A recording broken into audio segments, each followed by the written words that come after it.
أعوذ بالله من الشيطان الرجيم بسم الله الرحمن الرحيم يا أيها المزمل قم الليل إلا قليلا نصفه أو انقص منه قليلا أو زد عليه ورتل القرآن ترتيلا إنا سنلقي عليك قولا ثقيلا إن ناشئة الليل هي أشد وطئا وأقوم قيلا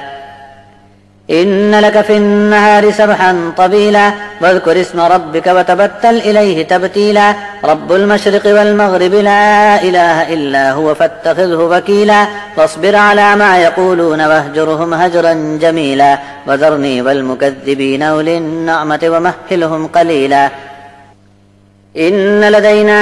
أنكالا وجحيما وطعاما ذا غصة وعذابا أليما يوم ترجف الأرض والجبال وكانت الجبال كثيبا مهيلا إنا أرسلنا إليكم رسولا شاهدا عليكم كما أرسلنا إلى فرعون رسولا فعصى فرعون الرسول فأخذناه أخذا وبيلا فكيف تتقون إن كفرتم يوما يجعل البلدان شيبا السماء منفطر به كان بعده مفعولا إن هذه تذكرة فمن شاء اتخذ إلى ربه سبيلا اللہ کے اسم سے کہ وہی بڑا مہربان رحم والا ہے۔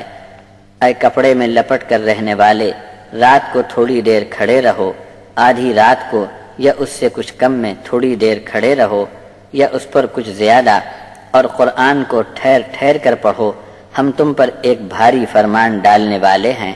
رات میں عبادت کے لیے اٹھنا نفس کی تربیت کے لیے اچھا قدم ہے، اور اس وقت کے ذکر کی تاثیر بہت قائم رہتی ہے۔ بے شک دن میں تم کو بہت مصروفیت ہوتی ہے،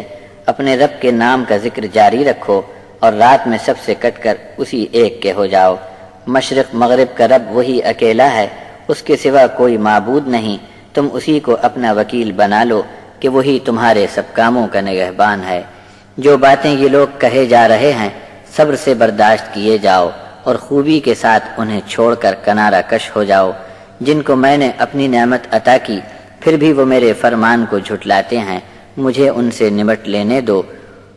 ان کو تھوڑا اور جی لینے دو۔ ان کے لیے ہمارے پاس بیڑیاں اور بھڑکتی آگ تیار ہے، اور کھانا ایسا ہوگا جو گلے میں پھنس جائے گا، اور دردناک عذاب ہوگا جس دن زمین اور پہاڑوں کو جھٹکے دیے جائیں گے، اور پہاڑ ریت کی باریک بکنی بن جائیں گے۔ ہم نے تمہاری طرف رسول بھیج دیا ہے جو تم پر گواہی دینے والا ہے، جیسے فرعون کی طرف ہم نے رسول بھیجا تھا۔ فرعون نے رسول کی نافرمانی کی تو ہم نے اسے بڑے وبال میں ڈال کر پکڑ لیا۔ اگر تم بھی اپنے رسول کی نافرمانی کرو گے تو کیسے بچ سکو گے؟ جب ایک دن تم پر ایسا آ پڑے گا جس کی شدت سے بچے بوڑھے ہو جائیں گے، اس دن آسمان اپنی جگہ سے پھٹ پڑے گا، یہ اس کا وعدہ ہے جو پورا ہو کر رہے گا۔ یہ قرآن ایک نصیحت نامہ ہے، اب جس کسی کا جی چاہے اپنے رب کی طرف راستہ بنا لے۔